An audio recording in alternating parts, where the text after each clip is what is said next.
Bom dia, boa tarde, boa noite, pessoal. E aí, tudo bem com vocês? Gente, estamos aqui iniciando mais um vídeo da playlist de eletromagnetismo e hoje o tão esperado vídeo que a gente encerra o capítulo 2 do Moisés e é a parte mais importante, né? É o ponto mais importante desse capítulo, que é a lei de Coulomb, né? A gente fez tudo aquilo, falou da carga, dos processos de eletrização, a gente falou de todas aquelas ideias para a gente chegar naquele conceito principal que dá norte, que fundamentaliza, que é a base daquele conceito, que é a lei de Coulomb, a força eletrostática, né? É a força de interação que a gente vai ver já já. Mas antes, pessoal, curte, compartilha, dá o like, espalha para geral, espalha para aquela pessoa que está precisando ver essa aula, que está estudando no ensino médio, na faculdade, que está precisando ter uma revisão sobre lei de Coulomb para concursos militares. Vale para todos os cenários aí de estudo e de provas. E também hoje, né, eu tô em homenagem à força coulombiana, né, ao elétron que a gente está estudando eletromagnetismo. Estou aqui com um átomo, né, o átomo de Bohr, né, o átomo do sistema planetário, né, o átomo de Bohr. E a gente vai falar aí sobre esse átomo, sobre uma parte desse átomo, desculpa, que seria o elétron. Então vamos começar, gente, vamos lá. Gente, a lei de Coulomb. A lei de Coulomb, ela foi idealizada por um cara chamado Coulomb. Mas não só pelo Coulomb, por Auguste Coulomb, na verdade, o nome dele, né? Um físico teórico que idealizou, né, essa lei. Mas essa lei, gente, ela já era uma lei observada. Por exemplo, Cavendish, que era um físico também, que já observava essa lei, essa interação, esses efeitos, né, que essa interação entre esses elétrons, essas cargas geravam. Então essa lei de Coulomb, ela é bem antiga, muito antiga mesmo. Então ela é de 300 anos, 400 anos atrás. E ela traz essa ideia de interação, de efeito entre cargas elétricas, como elas interagem, quais são os efeitos que elas interagem. E a gente vai ver um pouco aqui nessa lei de Coulomb. Gente, o que acontece?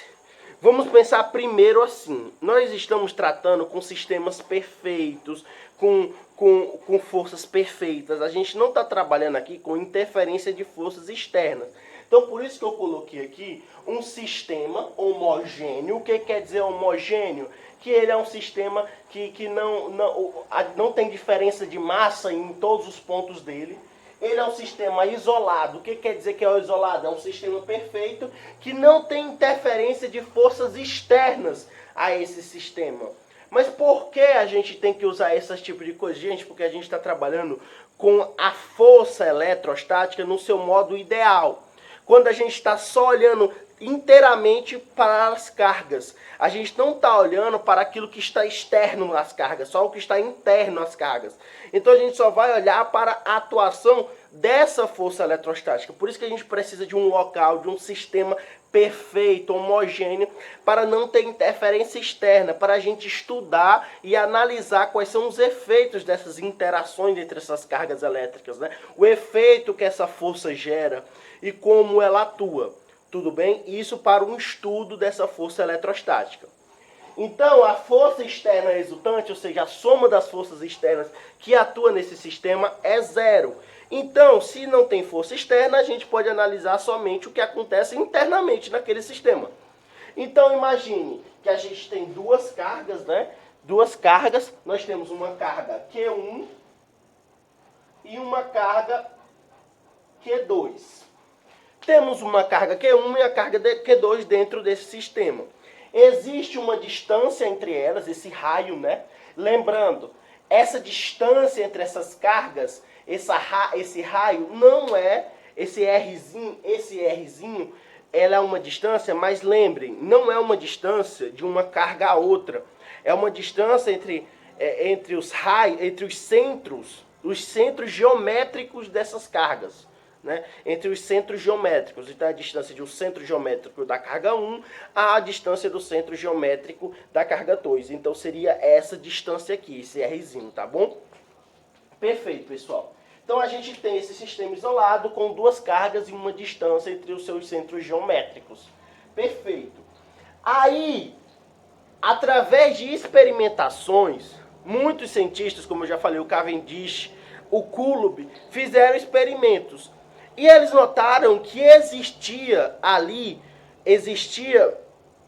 uma força, existia alguma coisa que tinha efeitos repulsivos ou atrativos entre duas cargas.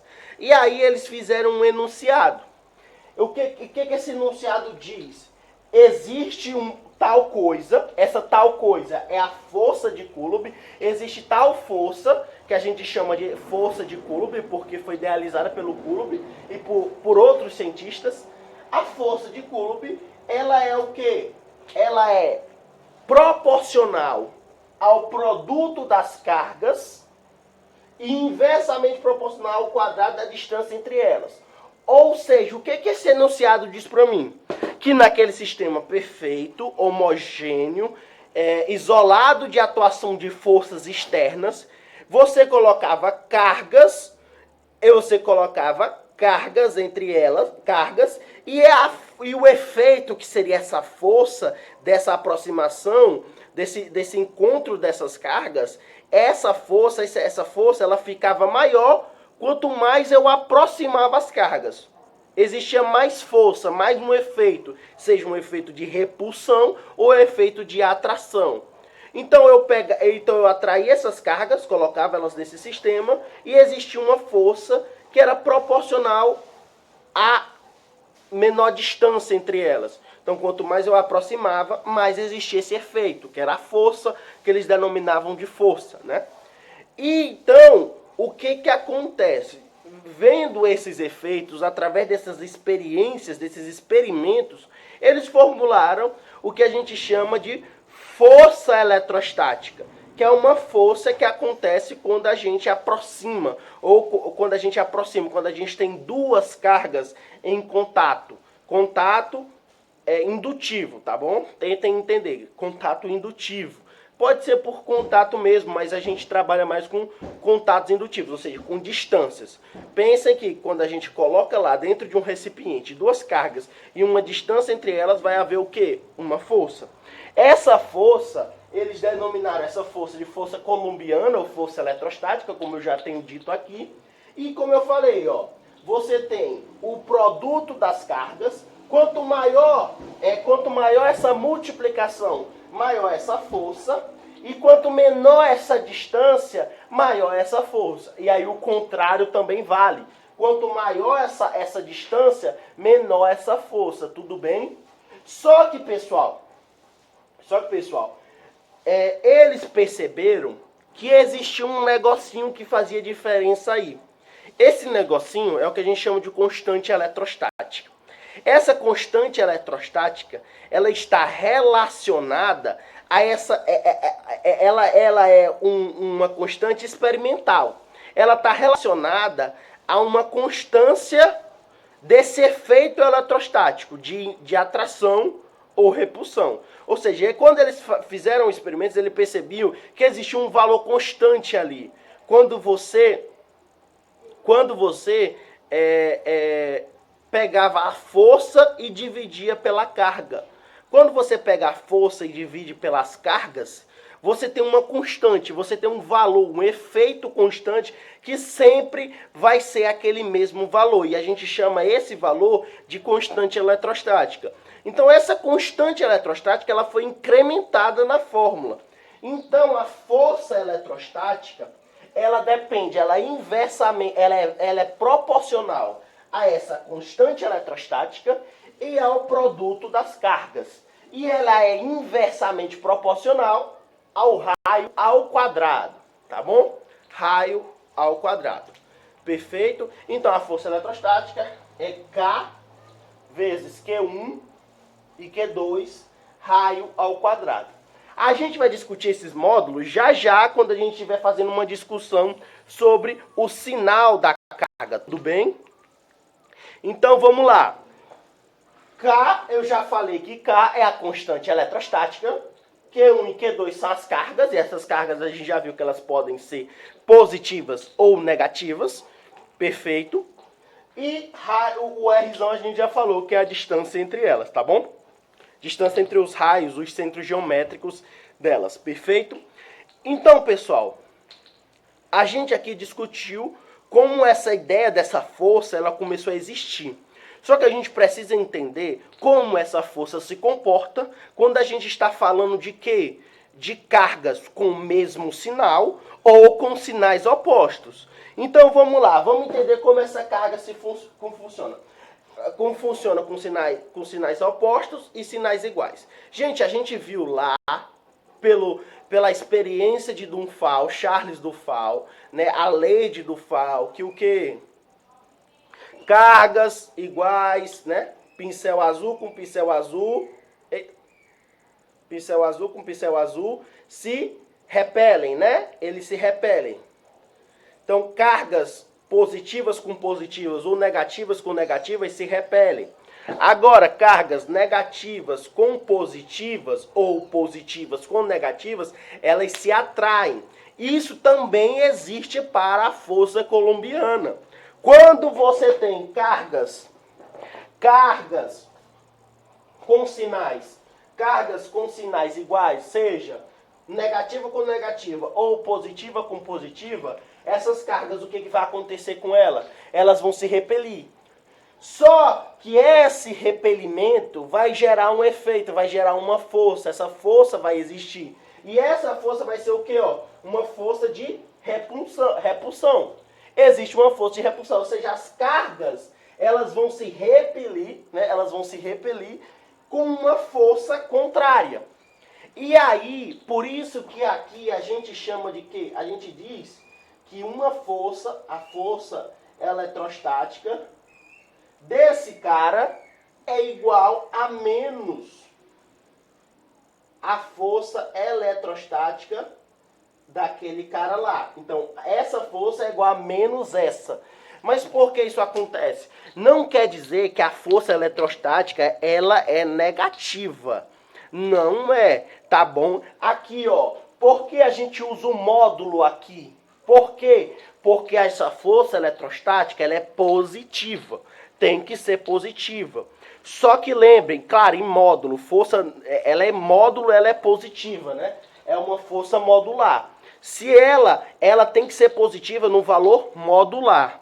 Mas lembrem, essa força é um vetor. Ela tem sentido, ela tem direção. Então, se a gente tem vetores opostos, quer dizer que esse vetor é o mesmo desse, só que com sinal contrário, só que no sentido oposto. Porque lembrem, é o mesmo valor de força elétrica para as mesmas cargas.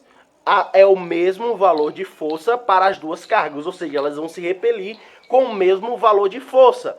Só que como são opostas, o sinal de um vetor vai ser negativo, porque ele está no sentido oposto ao referencial adotado. É como se fosse essa ideia. Eu tenho uma força para cá e uma força para lá.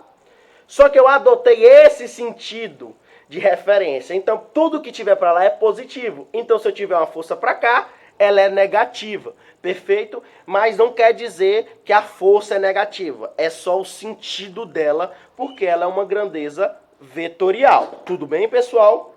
Então, a gente já falou com cargas de sinal igual. Agora, a gente vai ver com cargas de sinais diferentes. Cargas de sinais diferentes, o que acontece, pessoal? Cargas com sinal diferentes, elas vão se atrair, né? Elas vão se atrair, como a gente já viu. Só que como existe atração, vai existir uma força de atração, uma força eletrostática de atração. Ou seja, essas cargas vão se atrair com uma força de mesmo valor modular de atração. Então, o que a gente tem que analisar? Se for negativa, vai ter uma força de repulsão. Se for positiva, vai ter um valor positivo, né? Vai ser atraído. Tudo bem, pessoal? Mesmas cargas iguais, força repulsiva. Cargas diferentes, força atrativa. Tudo bem, pessoal? Essa é a lei de Coulomb, ela não é tão difícil, mas também não é uma coisa tão fácil, porque é teórica, né? É uma força que a gente não consegue ver, mas ela existe e a gente observa os seus efeitos. Pessoal, para a gente discutir essa força, a gente precisa, para a gente falar, aprofundar, entender de onde vem essa força, a gente precisa de um pouco de física quântica e a gente precisa também de entender o que é um campo elétrico. E a gente ainda não tem esse repertório para entender isso. Então a gente vai começar a falar de campo elétrico, de potencial elétrico e ver de onde surgem essas forças. Tudo bem, pessoal? Mas é isso. Esse é a lei de Coulomb, né? Essa é a lei de Coulomb. De modo geral, né? A gente vai fazer questões, vamos fazer um vídeo só de questões sobre essa força coulombiana, mas em geral é isso que a gente discute sobre essa força, tudo bem? E é isso, pessoal, espero que tenham gostado do vídeo, compartilha, dá o like, espalha para os amiguinhos, e é isso, pessoal, vamos lá, vamos para cima, e tem mais vídeos vindo aí, tudo bem? Obrigado, pessoal, pela paciência. Bom dia, boa tarde, boa noite.